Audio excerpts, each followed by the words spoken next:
Hi, everybody. Thank you so much for joining us today. Thank you for being here. This is our third webinar in our electrochemistry and the TEM webinar series, and my name is Jen McConnell. I'm a product manager here at Protochips. We're really excited to host this series because the Protochips users are some of the most experienced liquid cell TEM researchers in the community. They have been using this technique for 5, 6, 7 years or so because our Poseidon system has been on the market for over a decade.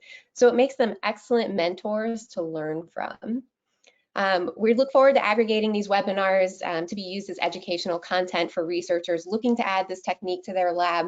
There's a significant amount of valuable information to be learned by analyzing these materials at the nanoscale in their operando style environment. And we just want to help more people feel comfortable and confident in adding this technique if they feel it holds value to their research. So we're hoping these webinars can help with that. If you've been keeping the webinar series, they're moving into a more application-specific focus now, showing you more about examples of how Poseidon has been used in the battery and the catalyst and corrosion areas of research, as opposed to the first two webinars, which were more about kind of considerations and notes and a little bit of theory on the technique of nanoscale electrochemistry. So we're working on getting those previous webinars onto our YouTube page in case you missed them. So don't worry, you'll be able to catch up if you haven't had a chance to see them yet. And feel free to sign up for the additional webinars in the series. There's a link in the chat box right now, and we'll have some more registration links active for the spring and summer webinars soon. Okay, a couple of housekeeping items before we get started here, and then I'll introduce the star of the show today. So everyone is muted for the webinar today. It's too big of a crowd to have everybody, give everybody the freedom of muting and unmuting, unfortunately. So if you have questions for the Q&A session, please enter them into the questions box and I'll read them off to our presenter at the end of the webinar today. And if we don't have time for all of them, I'll be sure to connect the asker of the questions with our presenter today so that he can answer them for you and you can have a conversation if you'd like. And then if you don't mind, there's a very short survey at the end of the webinar today. If you don't mind taking 30 seconds to fill it out, it will really help us out and we'd really appreciate it. Okay, let me introduce the star of the show today because it's certainly not me. Today, our presenter is Dr. Arnaud Demortière. He's a CNRS scientist located in Picardie, in Amiens, France, excuse me. A little bit about him. So after a master's in physics, he obtained his doctoral thesis at the Sorbonne University in Paris on nanomaterials and electron microscopy. He then worked for 5 years on energy materials and in situ experiments at Argonne National Lab in Chicago here in the US.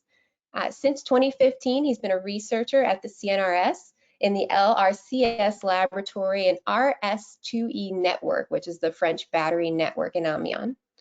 And he studies the dynamics of lithiation and lithium-ion battery materials in multi-scale and multimodal modes based on the development of in situ operando methods via TEM, both liquid and 4D STEM, and X-ray tomography techniques like TXM.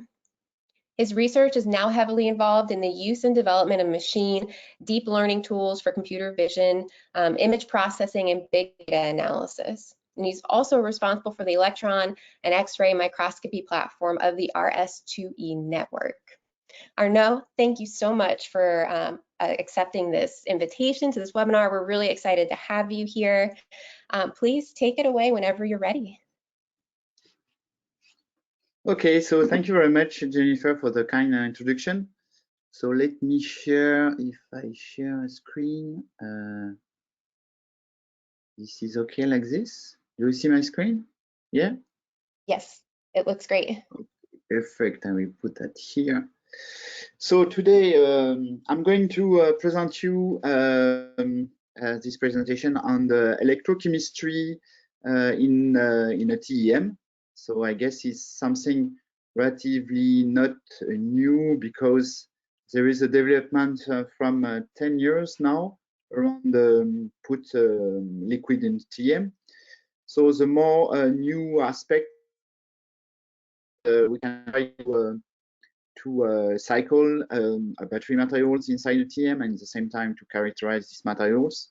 using different tools available in the TEM.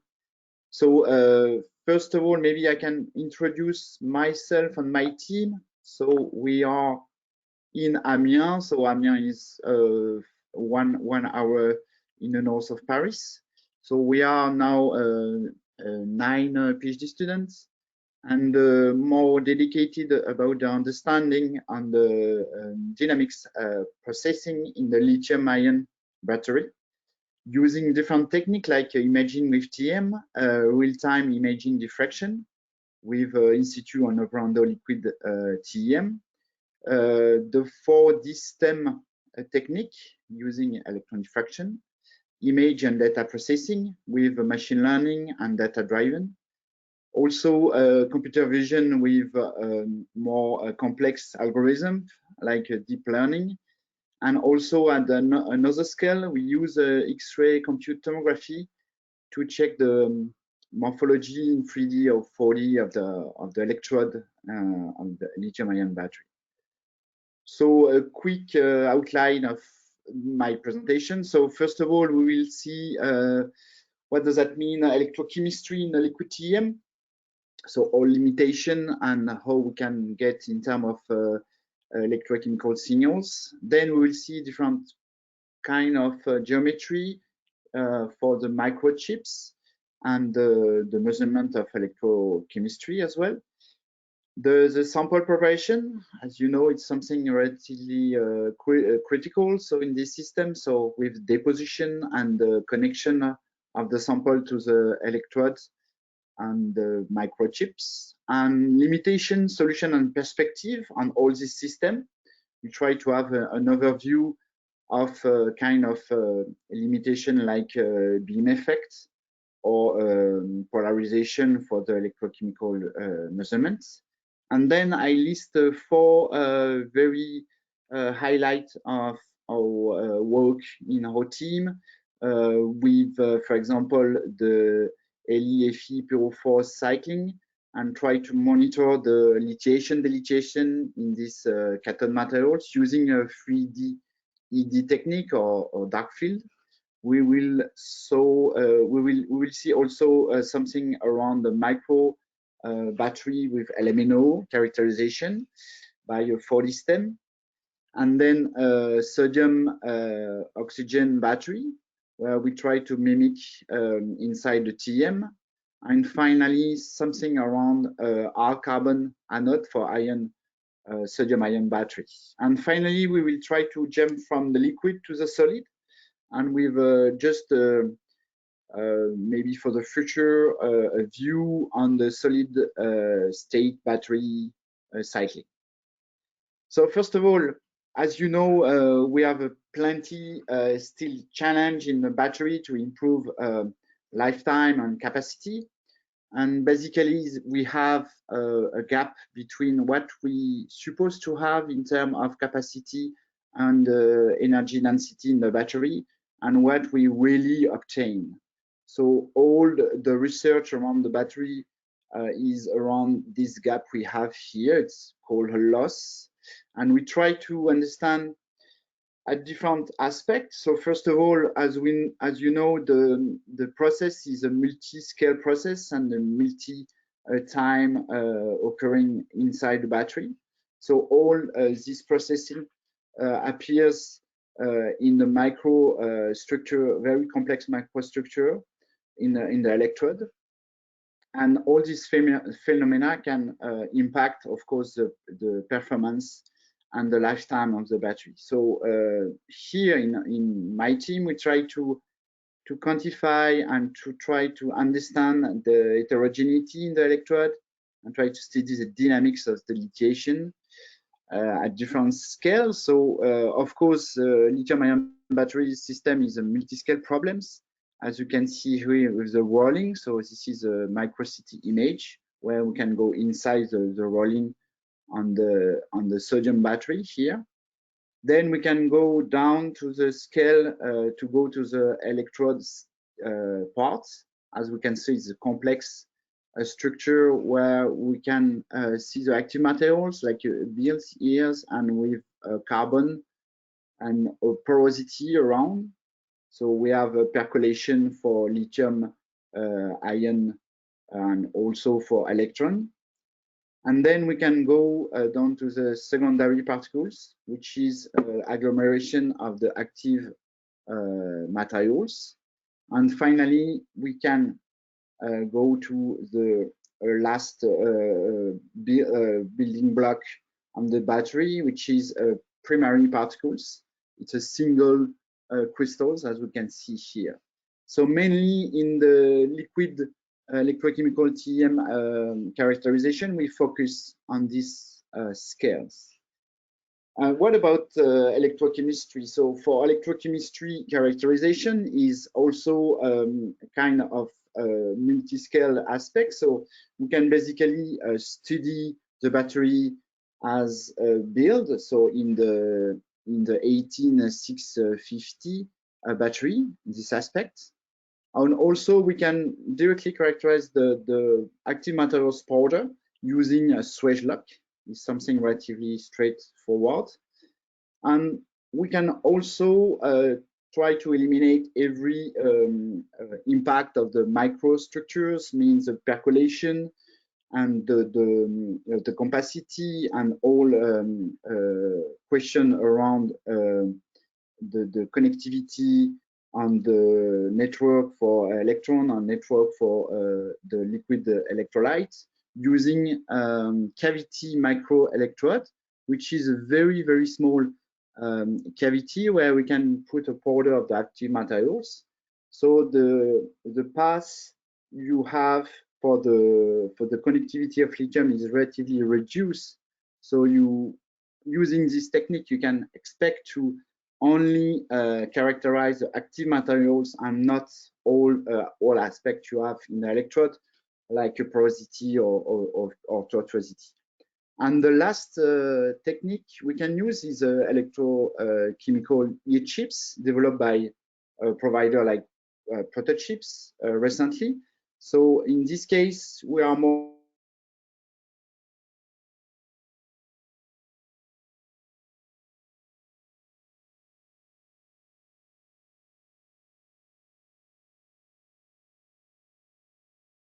in one means in the plane. So where we have here the electrode a select holder. So we can see here how we can mount the cell using these different E-chips. So typically something like a sandwich state. So we just squeeze the two E-chips and we put a cap and screw the cap to guarantee a space between the two microchips. So in this system, in this holder, we have microfluidic systems where we can inject the liquid inside the head of the holder, and the other part is the electric parts where we can control the current and the voltage using a potentiostat. Here we use a biologic potentiostat, sorry, with ultra low current until 10 picoamp. And we can measure a CV or galvanostatic or even impedance spectroscopy. So Protochip developed different kind of microchips. So the basic microchip with only liquid. More recently, they had ability to heat the liquid in the same time. And what we use for the electrochemistry is two type of E-chips.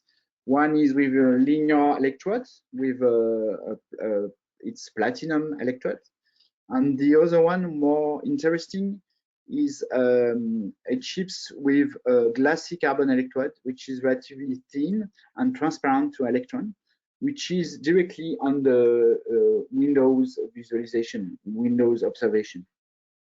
So this is a system we use, and as you can see here, we have the counter electrode and the extreme part. We have the reference electrode, which is platinum or silver, and we have the working electrode where we deposit the materials we want to study.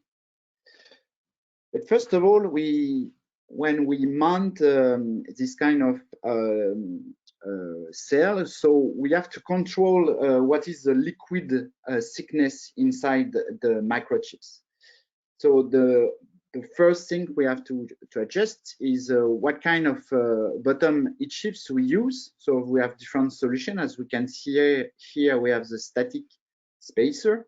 So this one is totally closed. So we have to add the droplets during the months. Or we can have something open. So we can mount the holder and the cell in a dry condition and then inject the liquid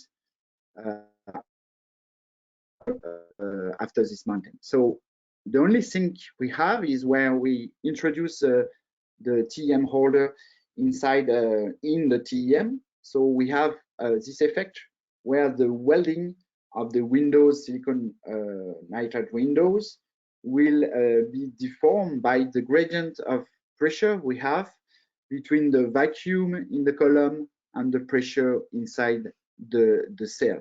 So the consequence is this welding effect, and this welding effect will increase the thickness of the liquid we have. So basically is what we can see here in the Hills spectrum in liquid. So more you increase the thickness of the liquid, more you have this multi-scattering band appears, and you have a broadening of this band. The other aspect is the evolution of the thickness during the experiments, because sometimes you have evaporation or depletion of the liquid due to the presence of the electron beam, as you can see in this schematic here.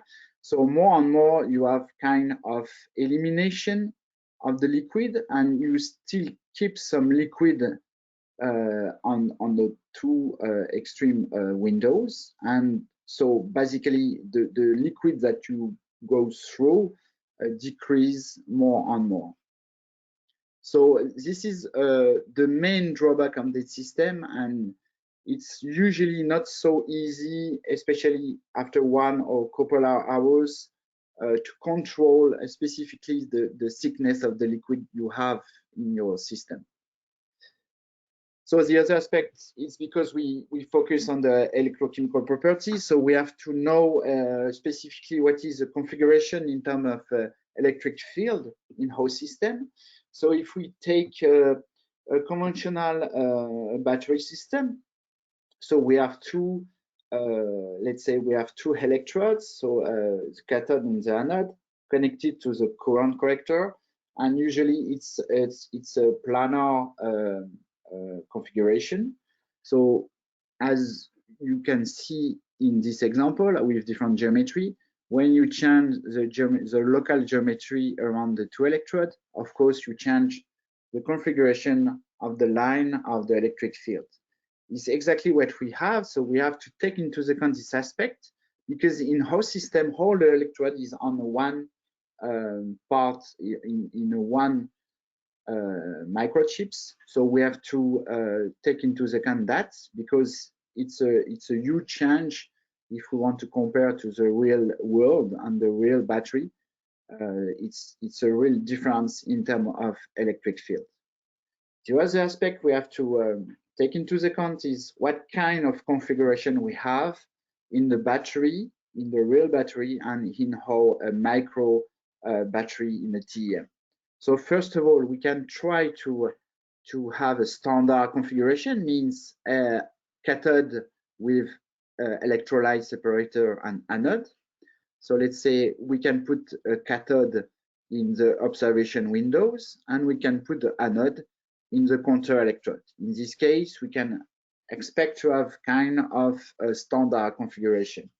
But usually it's not so easy to control these two depositions. So we can also use another configuration called anode free. In this case, we have the same deposition for the cathode, but instead we have nothing in the counter electrode. What does that mean? That means that we induce the plating of lithium metals in a counter electrode. So we will form in situ the counter electrode and the lithium metals. So this one is relatively interesting because everything is easier, but we have some drawback part because lithium metal deposit on the contour electrode can also interact strongly with the liquid electrolyte. So it's these two configurations we can use in host system. This one is easier, but we have some defect, and this one is more complicated, and we have to have a better control in terms of deposition. We will see that later on. So what we've got finally, we've got something with a system where we can have a measurement of voltammetry cyclic here, example with these materials, cathode materials, when we can change the sweeping rate and see evolution of the different activation peaks as a function of this sweeping rate. So we have something relatively interesting in terms of evolution. But what we have in all host system we used, it's interesting to take that in mind, is we have a high polarization. Means, as we can see here in impedance spectroscopy. So we have the ability to make impedance spectroscopy, first of all, because we have the third electrode. So the third electrode is not a real reference electrode, it's more a pseudo reference electrode, because we use platinum and silver or silver metal.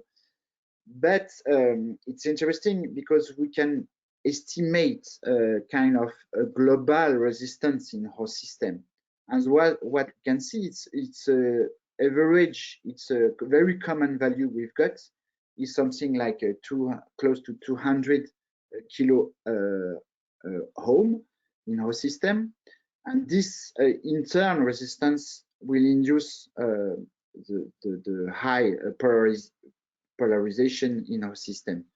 The consequence is, as we can see here in a galvanostatic curve, so between the charge and discharge, we have a huge gap due to this polarization. Is something related to all interfaces we have in the system, interfaces between the chips and the holder, but also between samples to the electrode of the chips and to the system for the control potentiostat as well.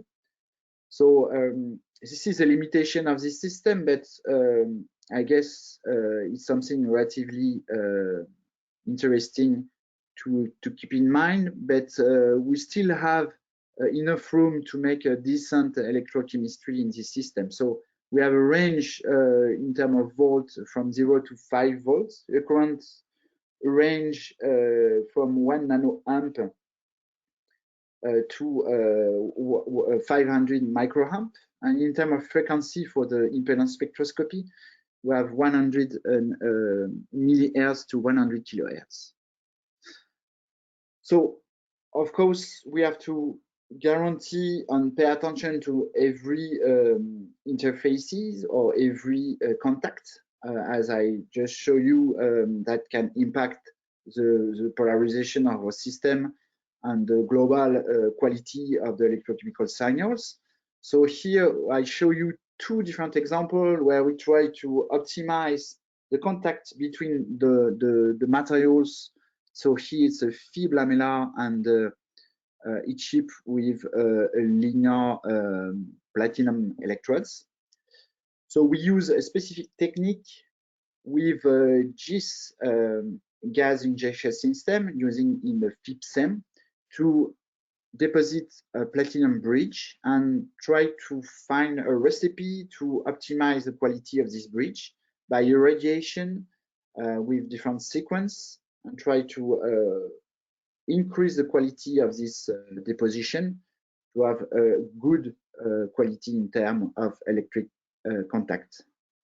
The other thing is here we try with single crystals, as we can see here, and we try to connect the single crystals. Here is LeFePO4 to the glassy carbon electrode. So we try as well to deposit with the micromanipulators, the single crystals, and then to deposit a platinum bridge to properly connect these crystals on the on the electrode. So this one was more tricky and more not so easy to cycle, because in terms of current density, if you make the calculation in these single points, is very, very high current density. So it's something we try, but we fail relatively easily, because we have to very pay attention to the amount of current you apply in the system.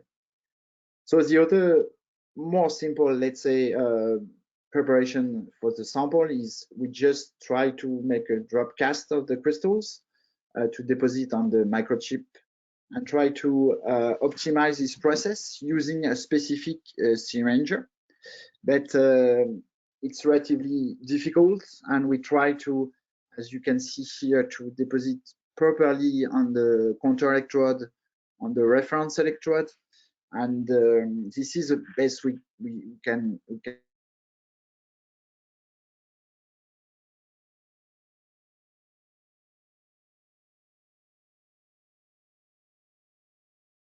get using there is something relatively interesting. It's a paper Ducati they use, and this paper, I advise you to have a look on this paper.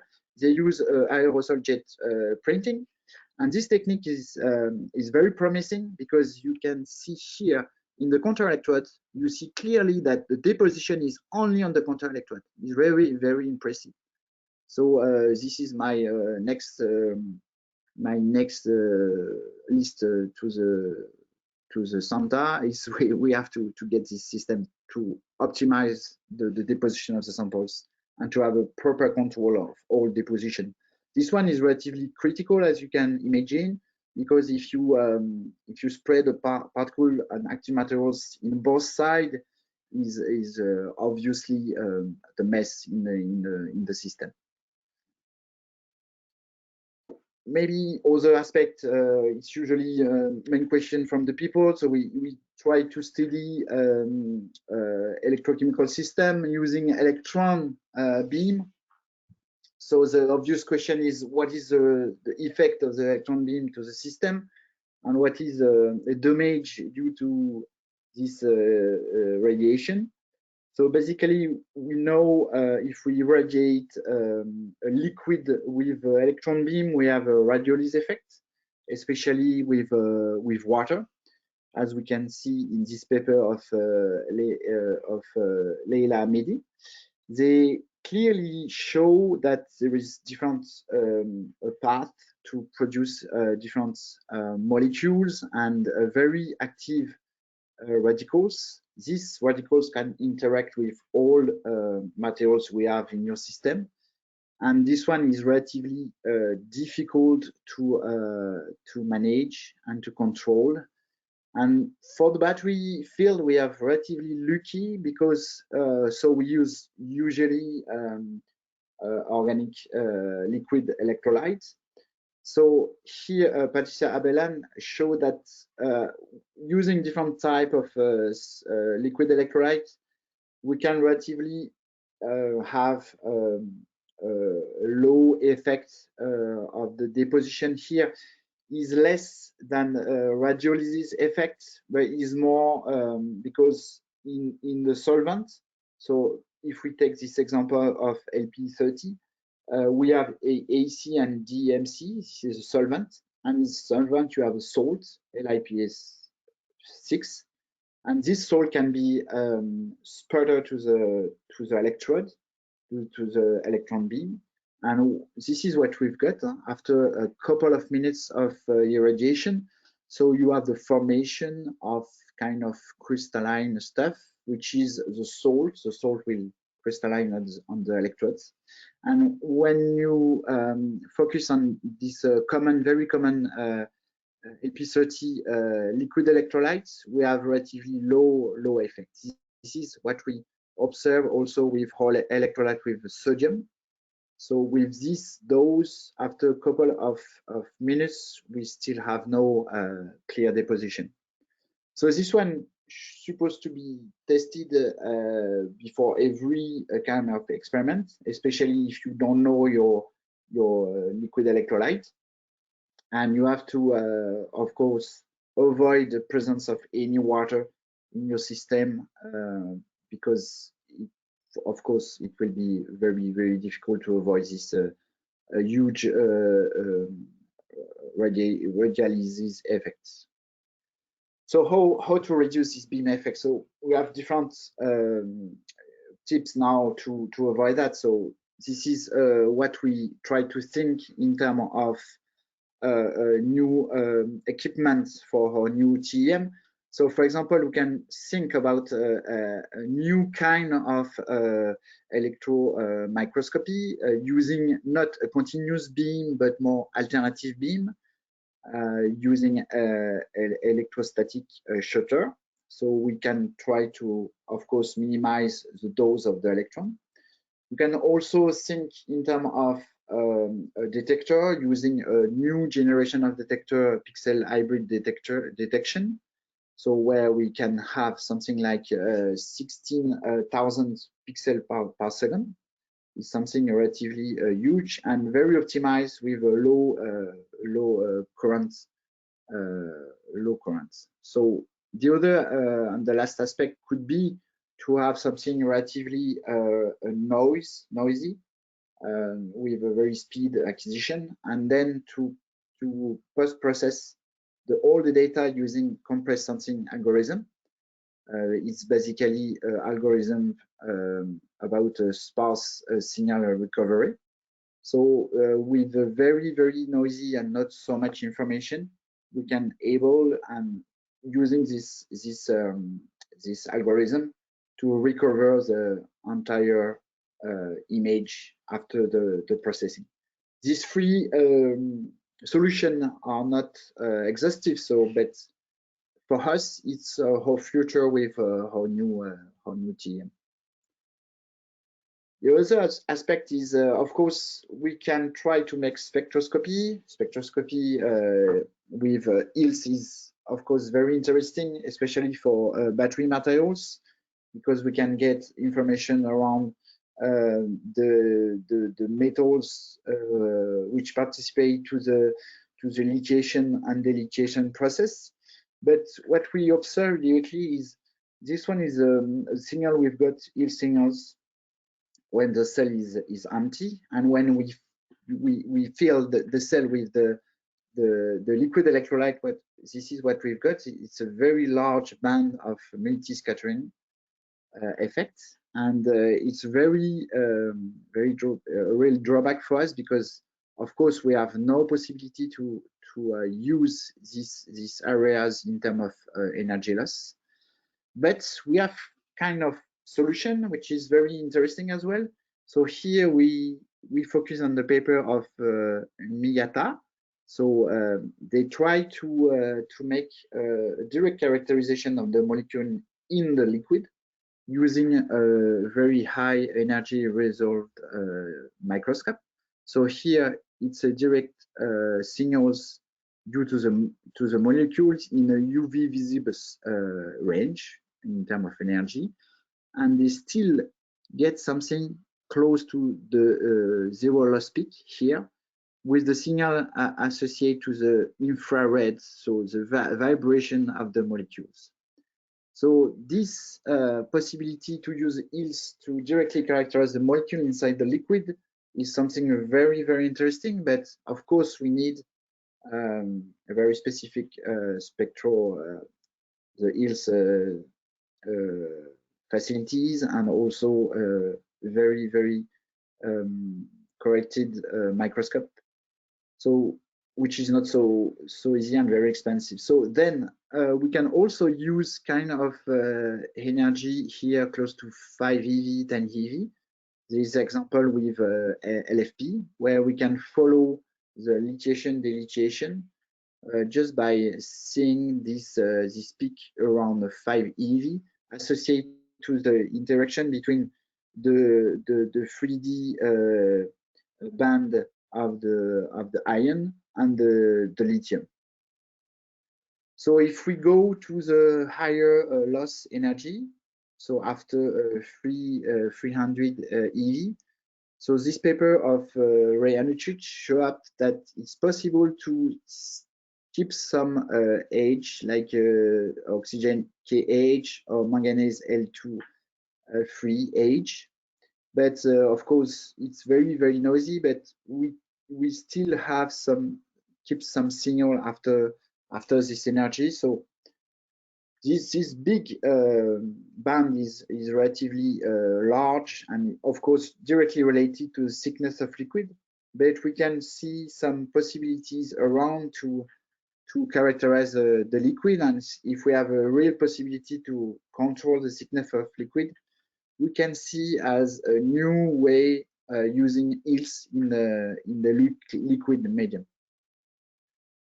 So of course, I will show you a couple of examples where we use all this technique to characterize the TEM materials, but I would like to just point out the first stage of this characterization using liquid electrochemical TEM.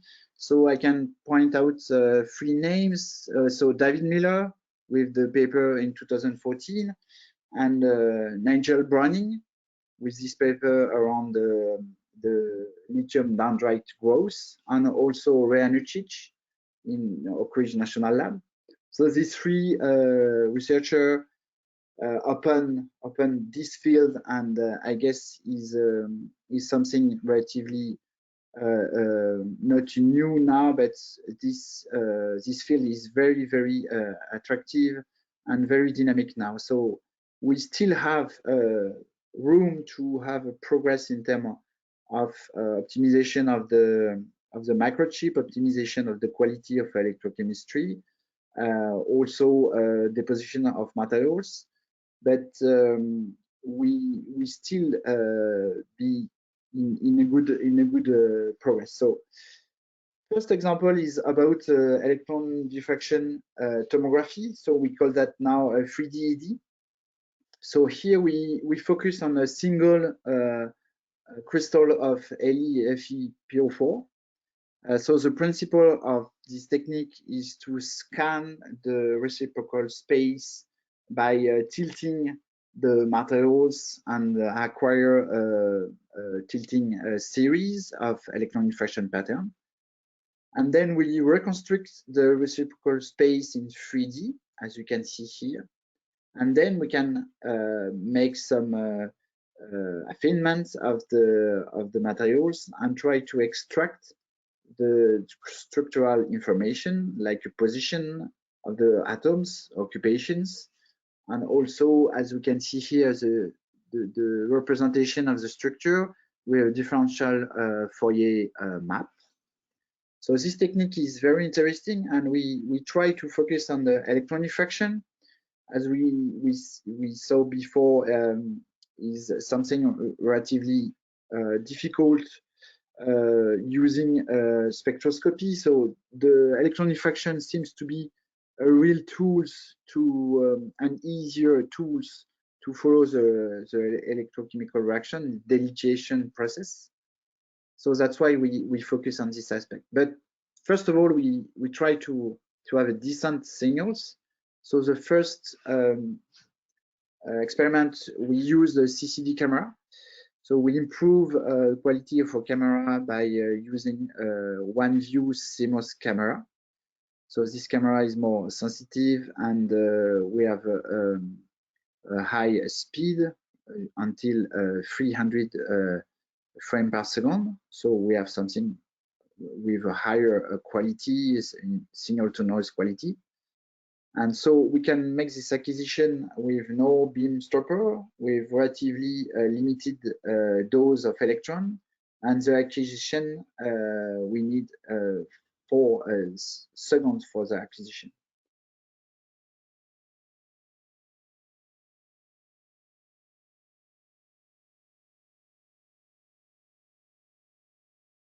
So for our new microscope, we focus on the new generation, as I said, the pixel hybrids. So we focus on a single LeFePO4 crystals. and we characterize the materials in the liquid electrolyte before the cycling and after the cycling. So what we've got here, it's a different Fourier transform map, sorry. So here we have the occupation of lithium in the structure. So we characterize the lattice parameters with electron diffraction, but also in neutron.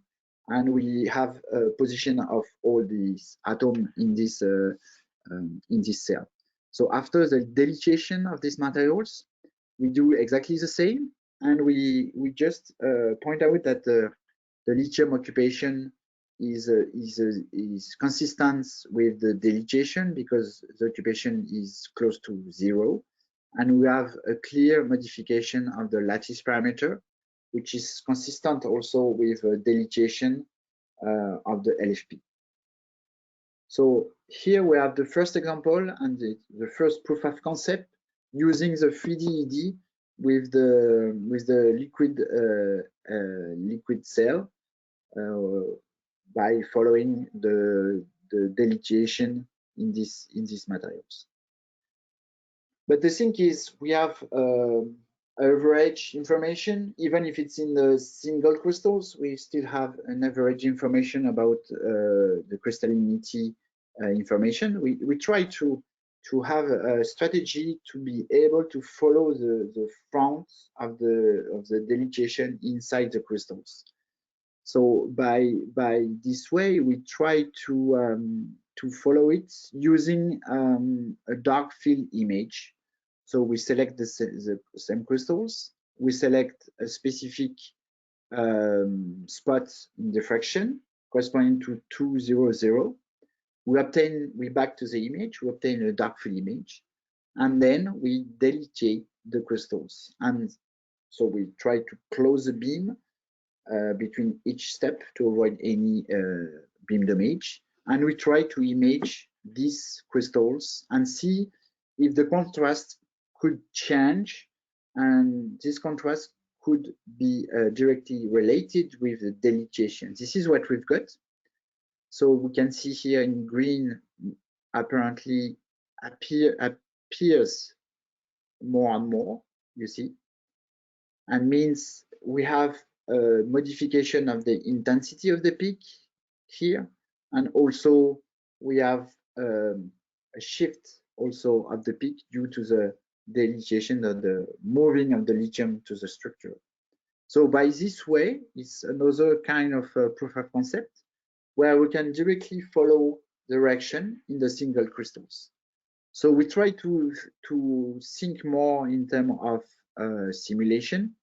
So we're working with specialists in the field of phase field models, and we just use these specific crystals to inject to the models with a specific border conditions, and we can have a very first result where we see the deletion in these crystals.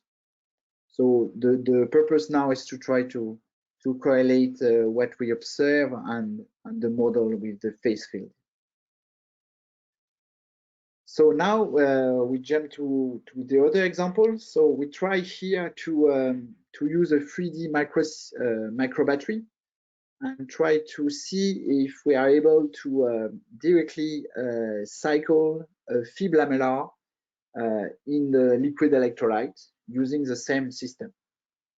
So first of all, we try to connect the fib lamella. So this fib lamella is consists of different layers. So the first active layers is LMNO materials. It's a cathode materials.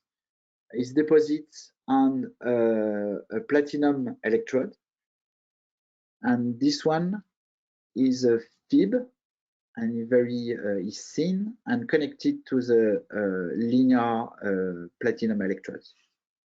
So this one was relatively not so easy because the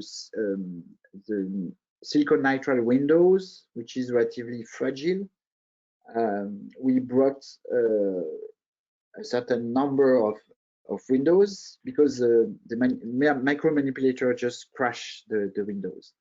So it was relatively difficult to have a good configuration to properly have a contact with the Windows, still have something right, and then connect to the platinum electrodes. But you achieve to do it. So finally, we insert the liquid electrolytes and we try to cycle it in the electrochemical conditions. So what we've got is relatively decent electrochemical voltammetric cyclic. So this is the peak corresponding to the nickel 2+ to 3+, and the peak corresponding to the nickel 3+ to 4+. There is a little mistake here. So what we observe in this system is, first of all, we have relatively individual crystals, and we point out something corresponding to epitaxial effect, where the LMNO materials deposit on the platinum electrode was influenced by the crystallinity of the platinum. So there is an epitaxial effect at the interface, which is not very expected. And then we also notice kind of amorphous areas, which is directly related to something not optimized in terms of thermal treatment and also the deposition modes. And this one can also impact the electrochemical reaction and the capacity in this electrode. So, and after the electrochemical reaction in situ condition, what we observe is relatively unexpected too, is a formation of these huge amorphous structures and a very drastic diminution of the initial crystals. So this strong reaction was not expected, and we were relatively surprised about that. So we still have amorphous parts, and the small particle was relatively low, with a low crystallinity. So what we observe, it's maybe more clear here. It's exactly the same areas. So what we can see, it's the big crystals here completely disappears, and we still have some crystals around, but with the presence of a large amorphous parts. So also we notice a cracks appearance in the electrodes, and also some degradation of the liquid electrolyte, because here, as you can see in this region, so we are in a relatively high voltage, and at the high voltage, as we can see in the voltammetric cyclic, we induce the degradation of the liquid electrolyte, and this white organic part here, it's a result of this degradation. So this one is relatively interesting for a different aspect. And so this is the first example of a fib-lamellar cycle in the liquid medium. We have also identified some need for these materials to have a protection layer, especially because we have a very high potential. So we need to protect the materials, because we have a huge quant sequence is directly related to the migration of this Mn or nickel materials during this high voltage when you apply this high voltage. We have also pointed out that we need to have more stability for the liquid electrolyte. So more development need to be done around the stability for the high potential electrolyte. And of course, this unexpected epitaxial effect could be used for the optimization, especially for the connectivity between the current collector and the active materials. This is what we conclude on this study. So now I'm going to back to more chemical.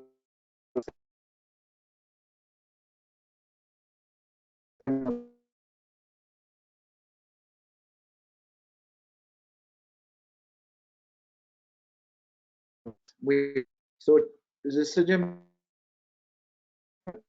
oxygen battery is a relatively well-known system for battery field. What we fiber, carbon fiber, and the cycling of these materials, we start with a carbon electrode and a lithium metals, and there is no a specific initial active materials.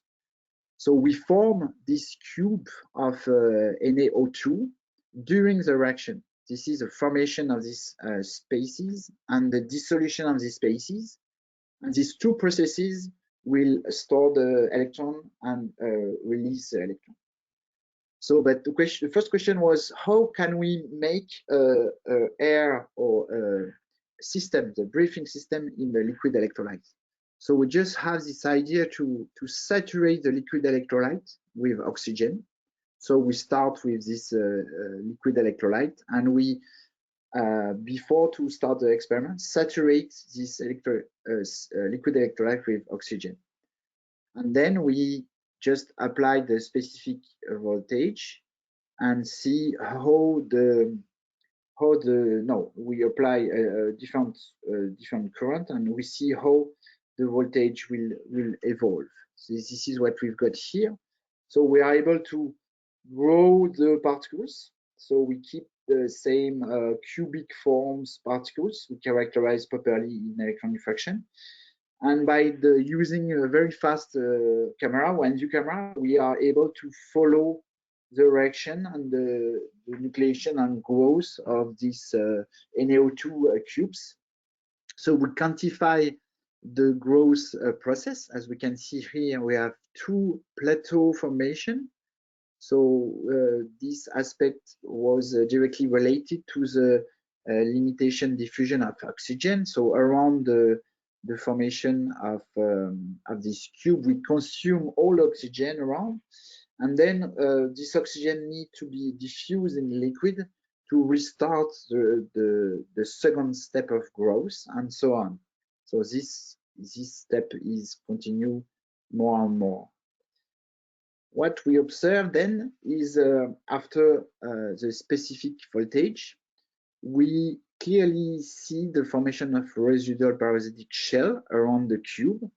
As we can see here, we were able to follow this formation of the growth of this shell. So we see something relatively large until 200 nanometer. But more surprising stuff is when we dissolve, so with a negative current, so we try to, or positive current, we try to dissolve the NaO2 materials. So we just dissolve it, and during this process, what happens is, as we can see in this video, we just keep the shell that we form around. So means this shell, we then characterize it. It's organic materials. Means it's materials due to the degradation of the liquid electrolyte. And cycle after cycle, we form this with residual parasitic shell, and this residual parasitic shell will cover all the electrode.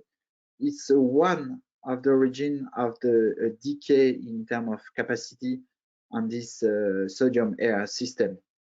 So we see here that we use clearly and follow the processes involved in the delimitation of this technique.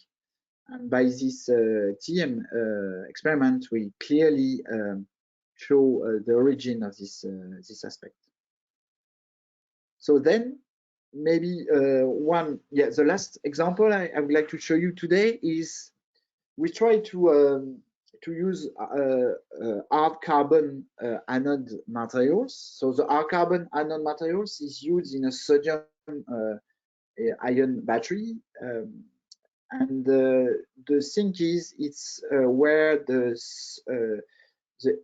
SEI layer is formed during the cycling, especially at the very first cycles. And then if we go further in terms of potential, close to zero, we induce also the formation or the plating of the sodiums. So first of all, we have insertion or even sometimes at different parts in overlapped, the insertion of sodium in the hard carbon. We have also the formation of the SEI, and then if you continue, we can have a plating of sodium. This is exactly what we observe here. This is a formation of the part of sodium around the hard carbon, and if we pay attention, we have in H we have a relatively thick part, whereas the phosphorus and carbon and sulfur phosphorus is inside. So what we try to do is to try to verify the formation of these SEI layers. And what is specific on these SEI layers is a degradation of the liquid electrolyte. And one fingerprint of that is appearance of the specific molecules. So we try to, using GS-MS analysis, to connect the liquid holder directly to some container to keep all the liquid after the reaction, and then to characterize with mass spectroscopy analysis and see what we've got in terms of new molecules and what is new appearance in the analysis. So what we've got is a direct proof that we have degradation of the EMC molecules with the formation of these two molecules, and indirectly we prove that we reach this region where the SEI forms. So we are not able to properly characterize the gas, but just with the liquid we can still have some very interesting information, and it's also the first kind of indirect proof that we have induced the formation of these layers in this system in the TEM. So then we go further in terms of potential, close to zero, and what we observe is a formation of the deposit sodium metals in the electrode, as we can see here. We've not kind of beginning of dendrite or something, it's not so clear, and we pay attention to the structure of this sodium deposition, and what we've got is something very porous, as you can see here. We call that mousse, and we try to confirm this aspect with ex situ experiments. We got exactly the same structures. So what does that mean? Here we have a system where we can deposit sodium metals, but the sodium metal is very reactive to the liquid electrolyte, and this reaction will form some gases, and these gases will have an impact on the morphology of these materials. This is what we've got here. So maybe the first example, I was very happy about that, so that's why maybe more than 1 hour, it's maybe too much, I don't know. Okay, maybe last example, because it's with the prototype team, we try to make these experiments using a whole solid state battery. So we are out from the liquid medium now. So we just connect a solid electrolyte. I mean, the entire solid state battery to the specific microchips. And what we've got here, this is a cycling. So what we are a little bit surprised about it, but we are relatively more sensitive to the electron beam where we are in all solid states configuration compared to the liquid one.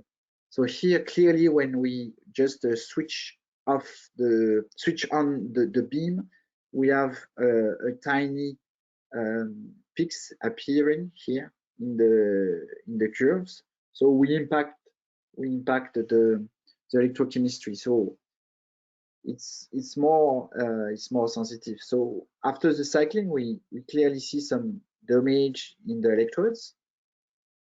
And using a 4D stem technique, we're able to prove that we induce the deletion. So here it's a complete picture where you have the active materials, LFP, FP, the carbon, so we see the carbon in blue, the amorphous part, which is not clear yet, but apparently we induce, as a previous example, an amorphization of the materials, and also the lag, which is a solid electrolyte in host system. So here, just the picture where we try to separate the lithiate part and the deletiate part, which is relatively clear. And by using Hill's spectrum, we also prove that the deletion was relatively efficient in this system. So maybe, because this may be too long, a quick conclusion and perspective. So we still have plenty of electrochemical experience to do, and for sure, especially in the SEI formation and interface characterization. Liquid electrochemical TEM, it's a perfect tool to do a lot of things, especially in the battery field. We just need to pay attention at different steps, especially the quality of the electrochemistry, the interface, the contact, and also the liquid electrolyte quality as well. So we prove here that 4D stem and 3D it's a perfect tools to monitor the electrochemical reaction. And for all people working on Hill's spectroscopy, I guess we have something promising here, maybe very complicated because you have to associate very expensive TEM with liquid, so sometimes it's not so easy to connect each other. But then the ability to be able to analyze the liquid and gas after the reaction, it's something very, very pressing as well.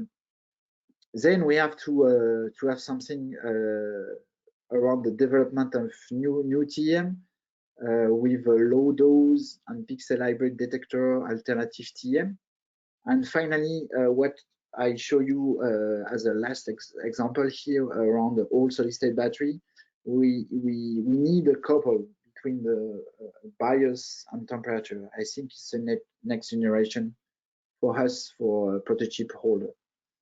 So that's it. Thank you very much for your attention. This is a list of all people contribute to this work. And if you have questions, I don't know if we have so much time, but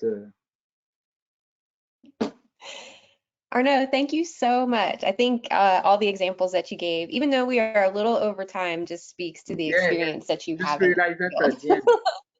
I'm very sorry about that. I just speak and that's it. It's okay. Don't worry about it. It did generate a ton of questions though, so we won't be able to get through all of them. It was a really great talk and I think it was worth the time for sure. So let's go through a couple of the questions and then I'll connect you, Arnaud, with those who are asking the questions if we can't get to them today, so you can continue a conversation like that. So the first question says, in the stripping CVs for LFP, you used a silver reference electrode, but the potentials are reported for the lithium plus couple. How did you make the conversion? Was it with an internal reference or is tabulated? No, I try to make both because we repeat this experiment and finally we just realized that the pseudo reference is not stable. So it's very dependent of the condition. So then we try to check with the tabulation, and so it's something we try to compare, but we find a relatively good stability because we pay attention of the quality of the liquid electrolyte. I guess if you pay attention to the preparation of your E-chips, means maybe plasma clean, very be careful about the amount of water you have in your liquid electrolyte. You can maybe not guarantee, but be close to a relatively stable pseudo reference. Great, thank you. Next question, in the dark field image of the LFP, how can you separate the lithiated or delithiated phase with just SAED pattern, with just the SAED pattern of the particle, or can you explain specifically, please? Okay, so this one need to be reviewed and confirmed, but what we assume is the change in terms of contrast is only due to the deletion aspect. So it's a rough estimation of the deletion process. Is not exact, but here we have something very interesting, because we can directly see if the crystal is relatively thin. We can directly see the front of the lithiation process. This one's supposed to be confirmed with a 4D stem, for example, analysis, to be sure that what we see in terms of front here is certainly correlated with 4D stem analysis. There is assumption behind. Yeah. Go ahead, sorry, I didn't mean to cut you off. Okay, let's do one more. So this started with a thank you for the very neat results. Question regarding the magnification using in situ TEM, how do you control surface changes of two areas by TEM if the reactions occur on the working electrode and the counter electrode while the electrodes are pretty remote from each other? Yeah, no, not easy. So first of all, you have to keep in mind that the observation is only possible in the working electrode. It's not possible to observe in the same time. So the window of observation is here. So it's not possible to have a visualization of the counter electrode in this configuration, at least. If you use two electrodes, it's possible to do it. Means two electrodes is with a linear electrode like this. But yeah, we have this discussion with a prototype to be able to have maybe two windows, one window is here, one window is in the counter electrode, and it could be great to be able to see both sides, you know, during the experiment. Yeah, you're right. I don't know if I properly answer your question, but okay. Well, I will connect. He had another question as well, so I'm going to connect you with him anyway, and then he may want to elaborate a little bit. But okay. Arnaud, thank you again so much for the webinar. It was fantastic. Your results are amazing, and we appreciate it very much. And so thank you again for participating. It was my pleasure. So if you have any extra question, don't hesitate to contact me and we can exchange them. So, thank you. Perfect. Thank you very much. Well, have a great, yeah, thank you. Everybody have a great afternoon, morning, evening, wherever you're located, and we'll see you for the next webinar. See you. Bye-bye. Bye.